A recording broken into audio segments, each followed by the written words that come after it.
Il est 15 heures sur Télé Djibouti. Bonjour à tous et bienvenue dans cette nouvelle édition. Voici les principaux titres. Clôture de la réunion sur la réflexion, la coordination et l'harmonisation de l'action gouvernementale à Tadjoura.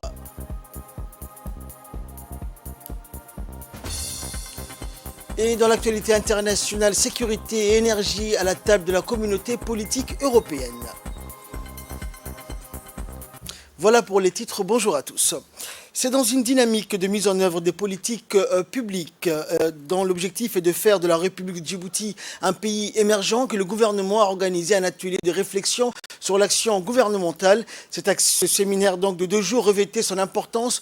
Tous les membres du gouvernement se sont rassemblés à Tadjoura, donc la salle de conférence du Sable Blanc a servi de carrefour de réflexion et un vivier d'idées et de propositions pour améliorer la gouvernance publique.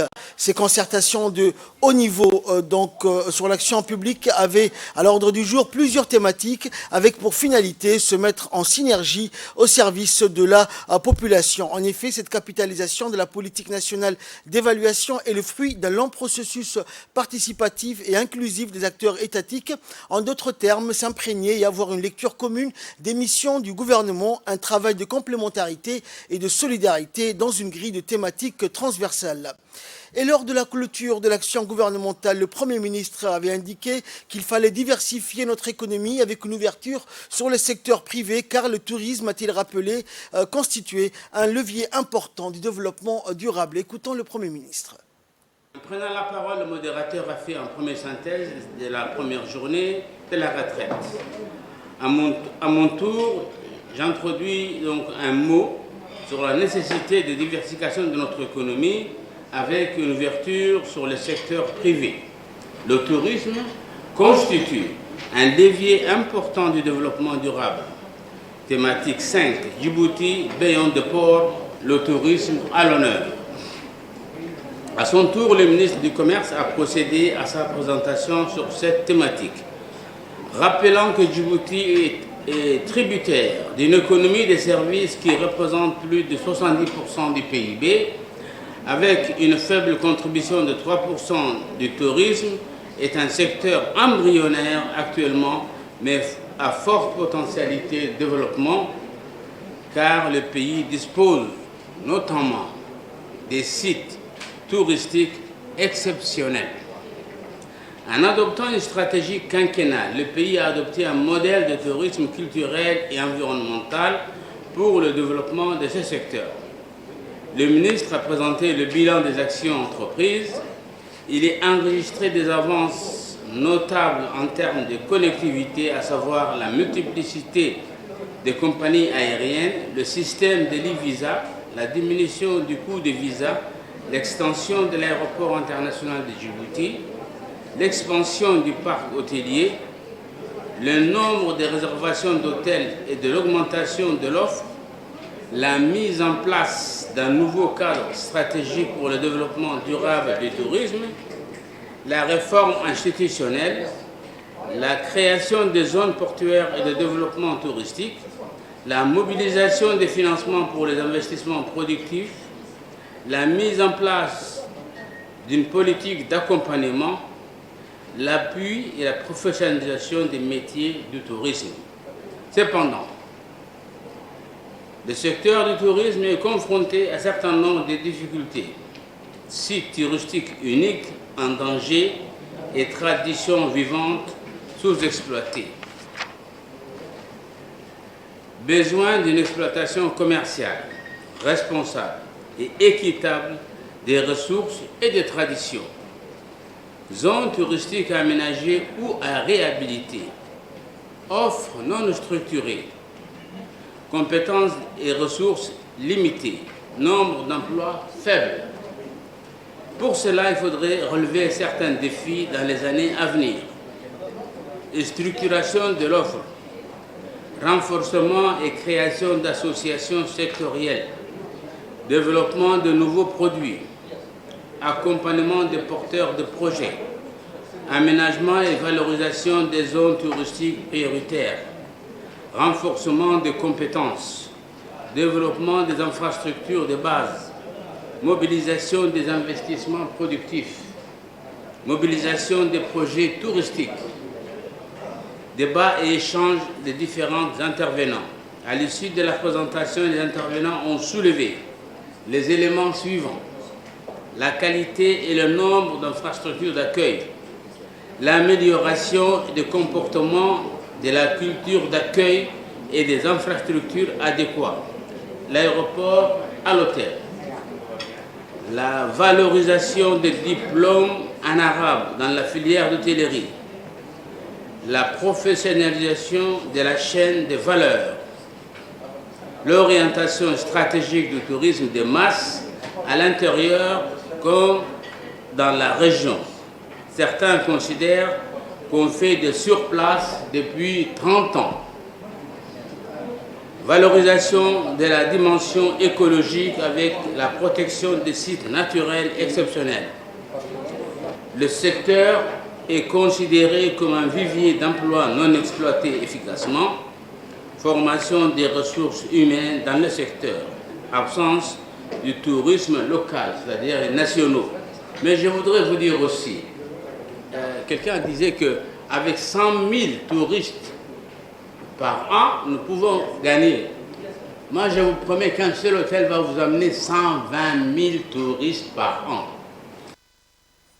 Poursuivant son discours, le Premier ministre a rappelé également aux membres du gouvernement qu'il fallait donc collectivement veiller à la concrétisation de la feuille de route du président de la République. Nous voilà à la fin de notre séminaire gouvernemental, qui est notre deuxième édition dans un cadre agréable, propice aux échanges et réflexions. Je prends note qu'il faudra augmenter le nombre des retraites pour faciliter plus d'échanges et de dialogues entre nous. Je veillerai personnellement à mettre en application toutes les mesures et recommandations adoptées lors de ces 2 journées de travail. Notre responsabilité est de veiller collectivement à la concrétisation de la feuille de route du président de la République.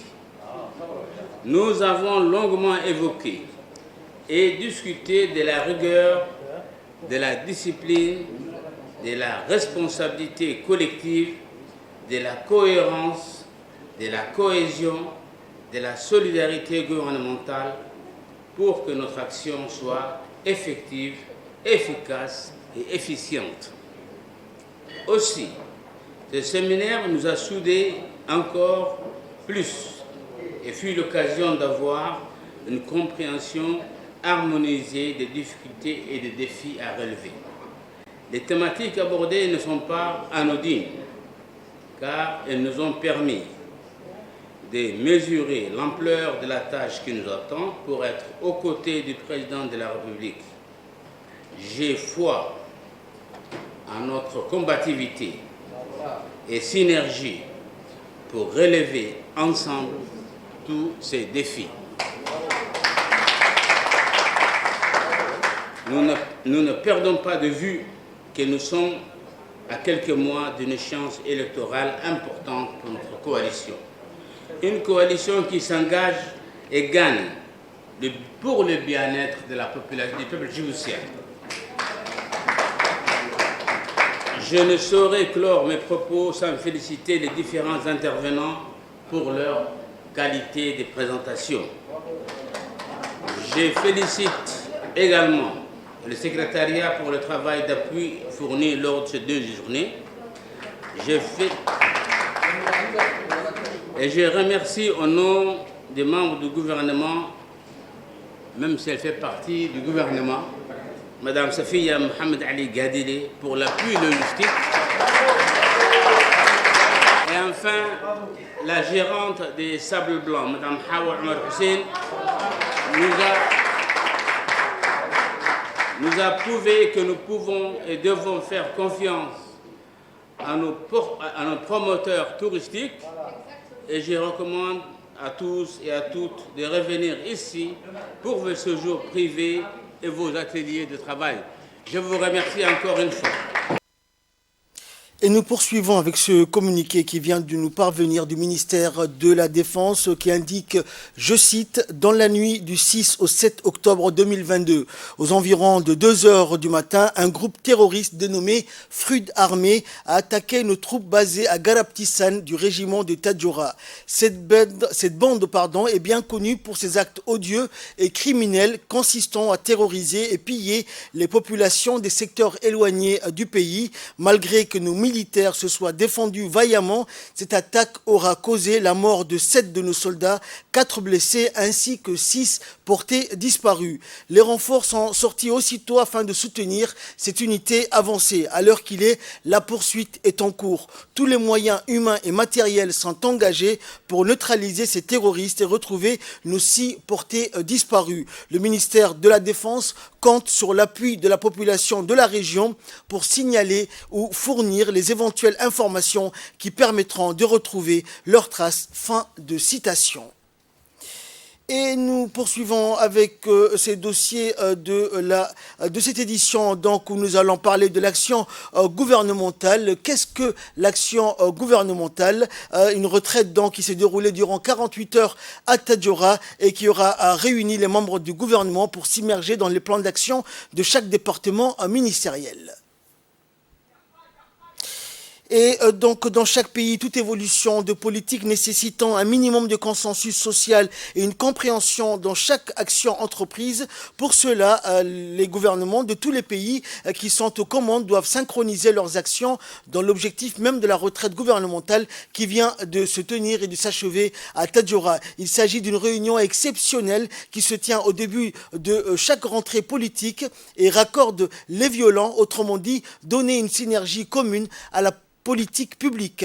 Et ainsi, cette prise de connaissance de mieux coordonner et de synchroniser les actions de l'ensemble des départements ministériels. En somme, c'est un carrefour de réflexion, de débat et de propositions pour améliorer la gouvernance afin de mieux optimiser les politiques publiques. Cette réunion présidée par le Premier ministre de tirer une synthèse et de prioriser les actions de chacun. Cette capitalisation de la politique nationale d'évaluation est le fruit d'un long processus participatif et inclusif des acteurs étatiques.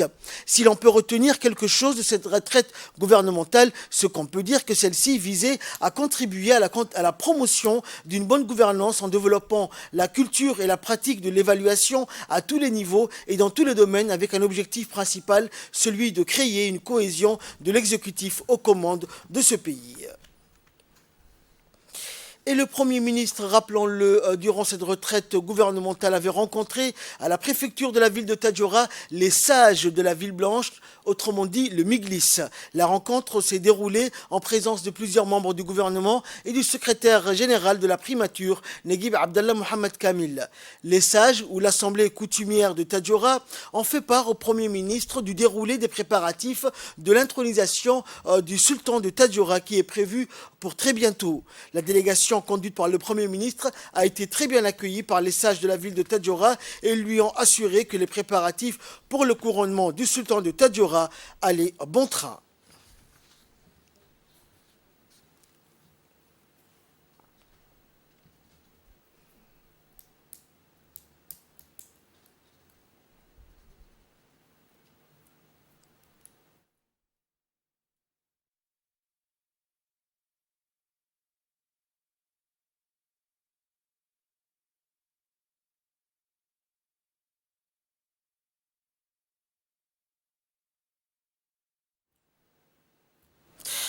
Et durant cette rencontre avec le Miglis, l'Assemblée coutumière de Tadjoura, le Premier ministre Abdelkader Kamel Mohamed avait remercié les membres de l'Assemblée coutumière de Tadjoura pour leur accueil. En marge de notre travail, a-t-il indiqué, concernant la retraite du gouvernement pour laquelle nous sommes à Tadjoura, nous avons décidé de venir à la rencontre des membres du Miglis de Tadjoura de l'Assemblée coutumière. Je précise, a indiqué le Premier ministre, que la chefferie traditionnelle a l'entière responsabilité de la gestion, de la coordination coordination et des préparatifs de l'intronisation du sultan de Tadjoura. Et notre mission étant de superviser seulement cet événement. La République de Djibouti étant un État et le représentant de cet État dans la région de Tadjoura est bien le préfet. Et si vous rencontrez, en s'adressant donc à l'Assemblée coutumière, des difficultés, des obstacles dans les préparatifs, la gestion et les préparatifs de l'intronisation, vous devez avertir le préfet de la région de Tadjoura qui va recueillir vos doléances et les transmettre. Le Premier ministre a précisé que l'État n'avait pas à intervenir dans le processus de l'intronisation du sultan de Tadjoura. Notre mission, a-t-il rappelé donc encore une fois, est d'accompagner le processus d'intronisation, de vous aider et de vous soutenir en cas d'obstacle ou difficulté qui empêcherait le bon déroulement du processus d'intronisation du sultan de Tadjoura. Dans le reste de l'actualité, le centre logistique du PAM au PK20 a abrité hier une importante cérémonie de dons alimentaires composée de 61 mégatonnes de dattes offertes par le Royaume d'Arabie Saoudite à travers le centre d'aide humanitaire et de secours du roi Salman. Cette donation s'inscrit dans le cadre des actions de solidarité du Royaume d'Arabie Saoudite qui octroie régulièrement des dattes et autres produits de première nécessité au profit des populations affectées par les sécheresses récurrentes et les crises climatiques.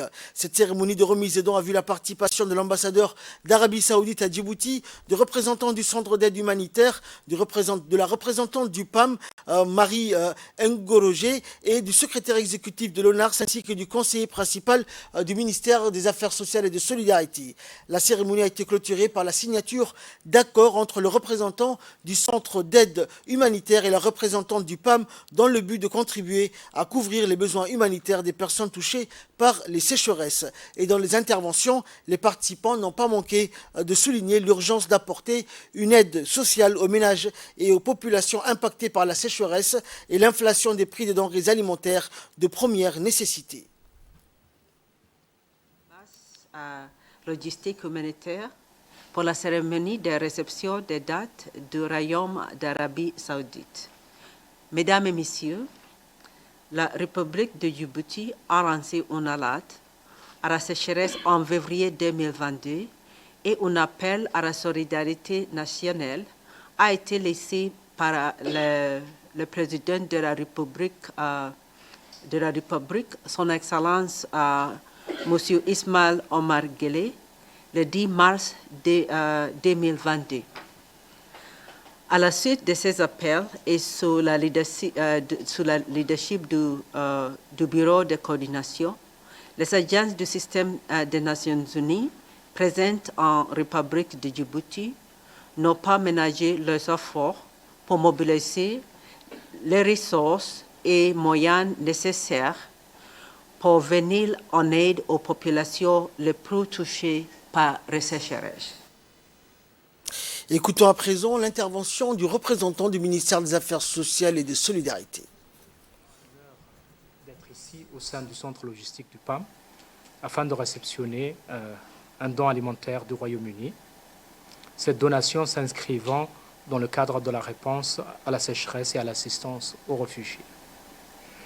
Je voudrais à l'entame de mon intervention remercier au nom du gouvernement ce pays frère et ami qu'est le Royaume d'Arabie Saoudite, qui a toujours été et qui a toujours œuvré au plein développement de notre pays. Nos remerciements vont également à l'ONARS, mais également aux partenaires des systèmes des Nations Unies, et en particulier à notre partenaire particulier qu'est le PAM, qui nous accompagne au quotidien dans la mise en œuvre de nos programmes sociaux. Ces événements ont eu pour effet d'inhiber les avancées réalisées en matière de protection sociale et ont contribué à dégrader les conditions de vie de nos concitoyens, notamment les plus vulnérables. Face à cette situation d'urgence, le gouvernement et à sa tête le président de la République, son Excellence Ismaël Omar Guelleh, s'est rapidement mobilisé afin d'apporter des réponses et soulager nos populations des effets de ces chocs concomitants. À cet effet, le ministère des Affaires sociales et des Solidarités a très tôt apporté les premières aides d'urgence, notamment pour les populations des régions de l'intérieur, plus que jamais exposées aux effets de la sécheresse et de l'inflation des prix des denrées de première nécessité. Voilà, donc c'était l'appel à la prière de l'Asr. Nous retrouvons la suite de notre journal. Nous étions donc au PK20 où donc le PAM avait procédé à une importante cérémonie de dons alimentaires composée de plusieurs mégatonnes de dattes offertes par le Royaume d'Arabie Saoudite. Et lors de cette cérémonie, le secrétaire exécutif de l'ONARS s'était prononcé. Nous écoutons son intervention. De vous retrouver à la passe humanitaire régionale du PAM à l'occasion de la réception de 61 métriques de tonnes de dates destinées aux réfugiés et aux populations vulnérables. Permettez-moi d'exprimer mes sincères et chaleureux remerciements à nos précieux donataires ici présents, je nomme la Fondation King Suleiman pour l'assistance humanitaire. Cette aide s'inscrit dans le cadre des actions de solidarité des royaumes d'Arabie Saoudite qui nous octroient régulièrement des dates et autres denrées de première nécessité au profit des populations affectées par la sécheresse récurrente et les crises climatiques. À ce titre, j'aimerais rendre un hommage appuyé à nos généreux donateurs qui sont investis d'une mission très importante dans l'opération d'assistance aux réfugiés yéménites dans le site de Markazi à Obok. La fondation de King Suleiman pour l'assistance humanitaire a entièrement reconstruit le site des réfugiés de Markazi qui est doté d'installations en préfabriqué avec une mosquée, un RDG, un dispensaire entièrement équipé. Ce don alimentaire est désormais sous la responsabilité du PAM, partenaire de choix dans l'assistance alimentaire. Le PAM intervient à nos côtés à la sécurité alimentaire des réfugiés et des populations vulnérables dans l'ensemble du pays.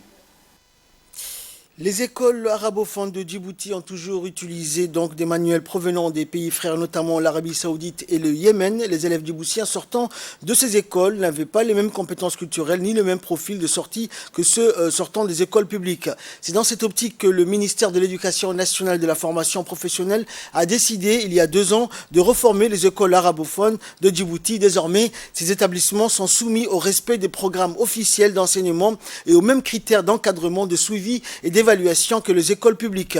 C'est donc dans ce cadre-là que s'inscrivent ces formations qui se dérouleront sur 2 jours et qui permettront aux enseignants exerçant dans les écoles arabophones d'acquérir les savoirs théoriques et pratiques nécessaires pour une meilleure mise en œuvre de nouveaux programmes. Ces enseignants bénéficieront également de formations continues tout au long de l'année scolaire afin de consolider leurs acquis.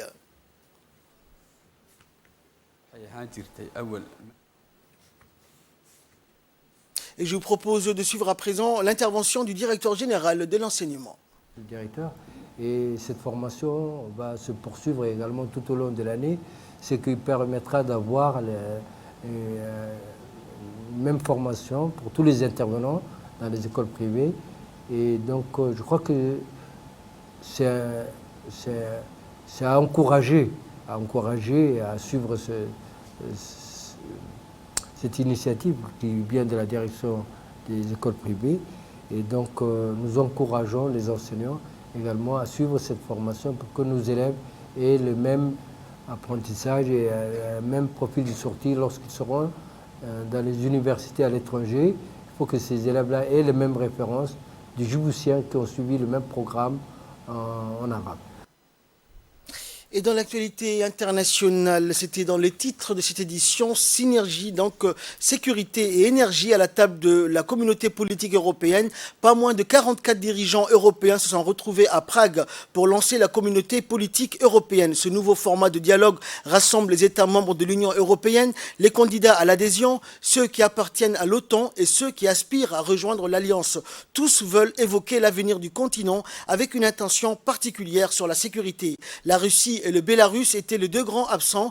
Toutefois, la guerre en Ukraine s'est invitée lors de cette rencontre avec l'intervention vidéo du président ukrainien. L'approvisionnement énergétique était l'autre sujet phare de ce rendez-vous. Face à la flambée des prix, le principal fournisseur européen, la Norvège, a promis d'œuvrer à la stabilisation des marchés. La première ministre britannique avait fait le déplacement pour relancer les liens avec le continent. Liz Truss a rapidement précisé que ce format n'était pas une alternative à l'Union européenne, mais une occasion de s'impliquer dans les discussions.